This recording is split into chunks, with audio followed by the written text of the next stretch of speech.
Hello friends, welcome to my new video. तो दोस्तों, आज हम जाने वाले हैं केदारनाथ। तो अपने होटल से हम सुबह 4:30 बजे निकल गए हैं नहा धोकर।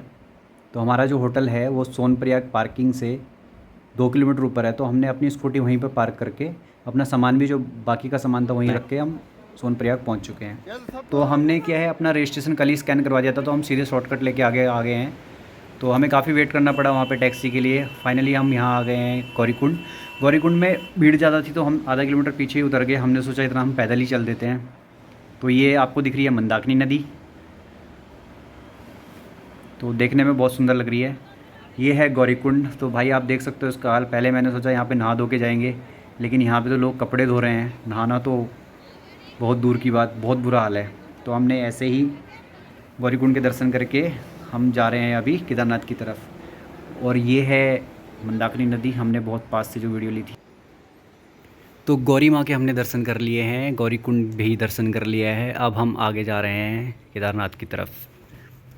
तो अभी हमारा स्टार्टिंग ही है, अभी जोश भरा हुआ है।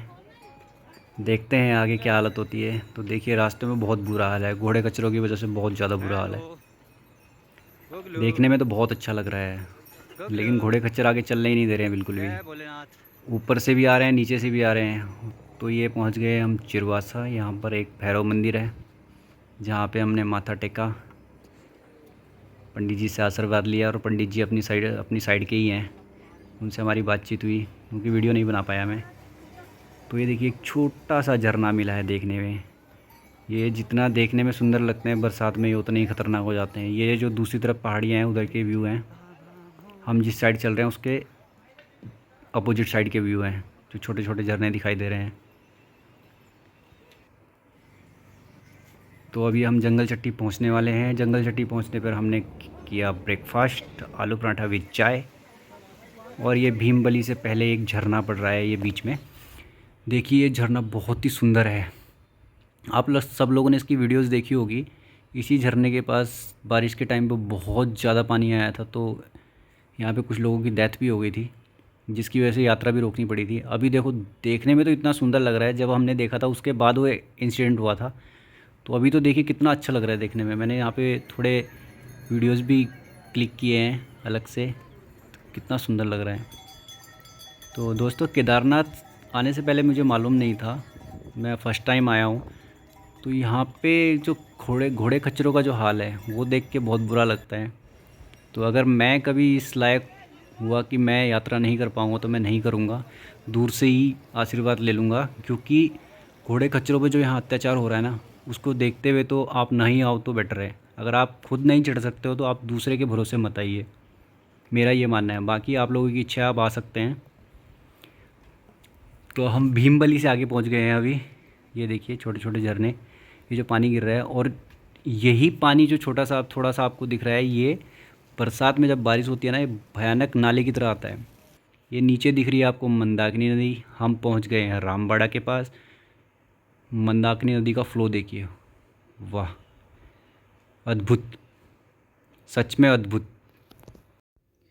तो दोस्तों, हम अब रामबाड़ा पहुंचने वाले हैं। तो रामबाड़ा वो जगह है कि जहाँ पर 2013 की जो आपदा थी उसमें सबसे ज़्यादा लॉस हुआ था, सबसे ज़्यादा नुकसान यहीं पे हुआ था। पूरा रामबाड़ा तबाह हो गया था।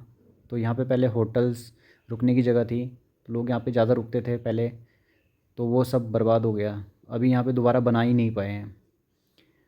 तो और एक और बात मेरे को पता चली है, एक कोई बुज़ुर्ग आदमी जो बहुत सालों से यहाँ पे आ रहे हैं केदारनाथ में, उन्होंने बताई थी कि पहले यहाँ पे बुज़ुर्ग लोग ही आते थे ज़्यादा। और एक और चीज़ उन्होंने बताया कि केदारनाथ को इतना पवित्र मानते थे पहले के लोग कि यहाँ पर रात को भी पुजारी तक नहीं रुकते थे। पुजारी भी वापस नीचे आके रुकते थे, मंदिर में कोई नहीं रुकता था। बहुत पवित्र माना जाता था पहले। पवित्र तो अभी भी है, लोग अभी भी मानते हैं, लेकिन कुछ तो चेंज हुआ है। तो मैं सभी से ये चाहूँगा कि अच्छे मन से, श्रद्धा भक्ति से जाएं। कुछ भी भोलेनाथ के दरबार पे जा, सबसे पहले तो गुस्सा मत कीजिए, क्योंकि जिसके दरबार में आप जा रहे हैं ना, उससे बड़ा गुस्सा कोई नहीं कर सकता। उससे खतरनाक क्रोध किसी का नहीं हो सकता। तो भाई लोग, बीच में आपने देखी मंदाकिनी नदी, उसमें वहाँ पर पुल के पास रामबाड़े में बैरियर लगाया गया है, आप उधर नहीं जा सकते हो, आपके लिए थोड़ा रिस्की हो सकता है, क्योंकि इसका बहाव बहुत तेज़ है।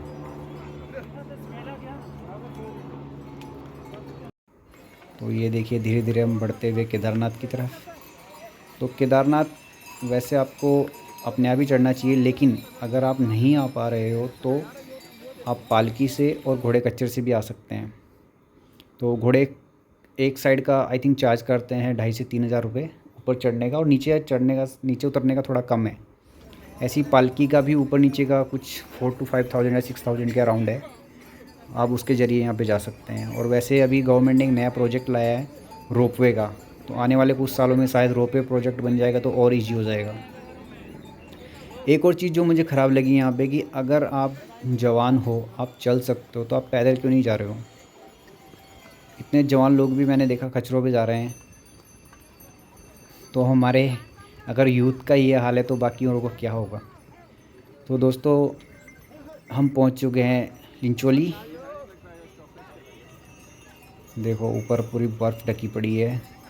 और जिस होटल में हम रुके थे उन्होंने बताया कि यहाँ पे बारिश की वजह से 1-2 दिन पहले काफ़ी बर्फ़बारी हुई थी, लेकिन आज हम आए हैं तो आज मौसम थोड़ा साफ़ है। अभी हल्की हल्की बारिश स्टार्ट हुई है, लेकिन इतनी बारिश है कि आपको रेनकोट पहनने की ज़रूरत नहीं है। और यहाँ पे मैंने देखा कि कुछ लोग, ये जो ग्लेशियर है छोटा सा, इसके ऊपर खड़े होकर फ़ोटो खिंचा रहे थे। वो आपके लिए थोड़ा रिस्की होता है, क्योंकि ये ग्लेशियर है, कभी भी पिघल सकता है। आप स्लिप हो जाओगे तो आप कहाँ जाओगे आपको भी नहीं पता, चोट लग जाएगी आपको। तो दोस्तों बीच में मेरी भी हालत ख़राब हो रही है। अब मेरे साथ पहली बार ऐसा हुआ है, मैंने बहुत सारे ट्रैक किए हैं, लेकिन पहली बार ऐसा हो रहा है कि मेरी हालत ख़राब हुई है। और इसका कारण है कि हमने जो शॉर्टकट्स लिए हैं, ऊपर चढ़ते हुए कभी शॉर्टकट मत लेना भाई। ऊपर चढ़ते हुए आप शॉर्टकट लोगे तो चढ़ाई इतनी स्टीप है कि आप जल्दी थक जाओगे। और यहाँ पे क्या ऑक्सीजन लेवल भी थोड़ा कम है, तो आपकी सांसें भी फूल सकती हैं। तो मेरे साथ वही हुआ कि मेरी सांसें फूलने लगी हैं, मैं चढ़ नहीं पा रहा हूँ। 2-3 कदम चढ़ने पे ही मेरी सांसें फूल जा रही हैं। मैंने सोचा था कि मैं ईज़िली ट्रैक कर लूँगा, लेकिन अब मुझे लग रहा है कि बहुत मुश्किल, मेरे लिए बहुत मुश्किल हो रहा है ट्रैक करना। तो जब भी आप आएँ तो यात्रा को धीरे धीरे करें, जिससे आप कम थकोगे। तो अभी हम बेस कैंप पहुंच चुके हैं। यहाँ पर आप जगह जगह पे मेडिकल सेंटर्स बने हैं, जहाँ पे आप अपने ऑक्सीजन लेवल चेक करा सकते हैं। आपको कोई भी प्रॉब्लम आ रही है तो आपको फ्री में उसकी दवाइयाँ दी जाएंगी। तो दोस्तों फाइनली वो दिन आ ही गया है, वो टाइम आ ही गया है जब मैं केदारनाथ पहुँचने वाला हूँ। बहुत सालों से मेरी दिल की तमन्ना थी कि मैं केदारनाथ के दर्शन करूँ। फाइनली अब हम केदारनाथ लगभग पहुँचने ही वाले हैं। तो ये देखिए केदारनाथ। तो दोस्तों हमने ये स्टार्ट किया था 7 o'clock मॉर्निंग, और हम यहाँ पहुँच चुके हैं।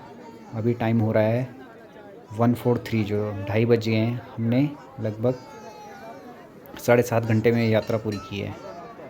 तो देखिए कितना सुंदर लग रहा है केदारनाथ। तो दोस्तों एक और चीज़ आपको बताना चाहूँगा कि नीचे बिल्कुल बारिश नहीं हो रही थी। हमने अपना सामान बीच में रख दिया, अपने जैकेट्स वगैरह रेनकोट निकाल लिए, लेकिन जैसे ही हम लाइन में लगे दर्शन के लिए, वैसे ही बारिश स्टार्ट हो गई। तो हमने दर्शन कर लिए हैं। अभी हम जा रहे हैं केदारनाथ की उस जगह पे जिस जगह के बारे में शायद आपने सुना हो, भीमशिला को देखने जा रहे हैं। बहुत भीड़ है तो इतना क्लियर दिख नहीं रहा है। तो भीमशिला के दर्शन हमने कर लिए हैं। तो पहले हमने सोचा था कि हम रात यहाँ स्टे करेंगे। अच्छा, यहाँ पे रात में स्टे करने के लिए आपको टेंट्स और होटल्स मिल जाएंगे।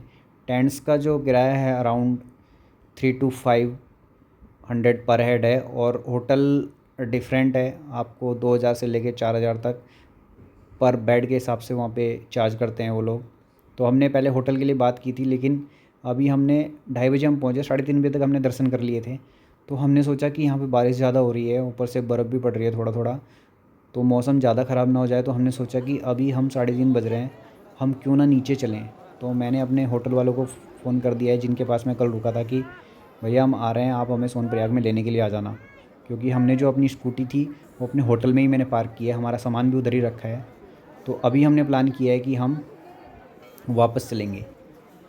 तो भाई लोगों, केदारनाथ के दर्शन हो चुके हैं। यहाँ पे हमने फ़ोटोज़ वगैरह खिंचाई, व्यूज़ लिए हैं, तो आप भी उसका आनंद लीजिए। और आप अभी कभी केदारनाथ आ रहे हो तो साथ में अपने रेनकोट, एक डंडा, गर्म कपड़े, अम्ब्रेला और कुछ मेडिसिन्स, ज़रूरी मेडिसिन्स साथ में ले लें। अगर आपको कोई प्रॉब्लम है तो उसकी मेडिसिन्स भी एक्स्ट्रा अपने पास रख लें। जिससे आपको रास्ते में कोई दिक्कत ना हो। और पानी पीते रहें, खाना खाते रहें। खाना ज़्यादा मत खाएं, थोड़ा थोड़ा खाएं। और हो सके तो अपने साथ घर के बने हुए जैसे लड्डू या कोई फ्रूट्स वगैरह, हमने यही किया था। हम फ्रूट्स वगैरह लेके आए थे, घर के बने लड्डू लेके आए थे। हमने खाना ज़्यादा नहीं खाया, हमने नीचे ही जंगल चट्टी में पराठे खाए थे, उसके बाद हमने कोई खाना नहीं खाया। तो ये देखिए कितना सुंदर लग रहा है देखने में, वो पीछे मंदाकिनी नदी।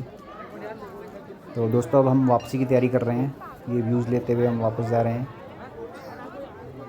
तो सच में मैं बहुत थक गया था, लेकिन जैसे ही मैंने बाबा के दर्शन किए, जैसे ही मेरे को मंदिर के दर्शन हुए, मेरी सारी थकान मिट गई और मैंने बोला कि नहीं भाई अभी वापस चलेंगे। मेरे अंदर जोश आ गया मंदिर के दर्शन करके कि वापस चलेंगे। तो ये देखिए मैंने एक क्लिप बनाई है अपनी, पहाड़ों के साथ व्यूज़ लिया है पहाड़ों का। तो दोस्तों ये थी हमारी केदारनाथ की यात्रा। अगर आपको कोई भी क्वेश्चन, कोई भी हेल्प चाहिए हो, मेरी थोड़ी बहुत जान पहचान भी है उधर, तो अगर आप कोई भी हेल्प चाहिए हो, कोई भी आपकी क्वेरी हो, आप कमेंट बॉक्स में लिख सकते हैं। और आपको वीडियोस पसंद आए तो ऐसे ही मुझे प्यार देते रहें और मेरी जर्नी में मेरा साथ दें। मैं आपको नई नई जगह पे लेके चलूँगा उत्तराखंड के। तो दोस्तों अब हम जा रहे हैं सोनप्रयाग की तरफ, आप मेरे साथ बने रहें।